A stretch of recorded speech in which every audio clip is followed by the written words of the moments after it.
అది విని అది మిన శోకులో ఉరి విడిచిన నెమలికి సవతిగా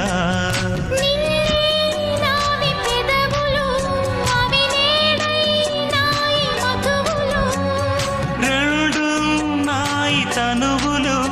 అవి రేపవ్వాలి మనువులు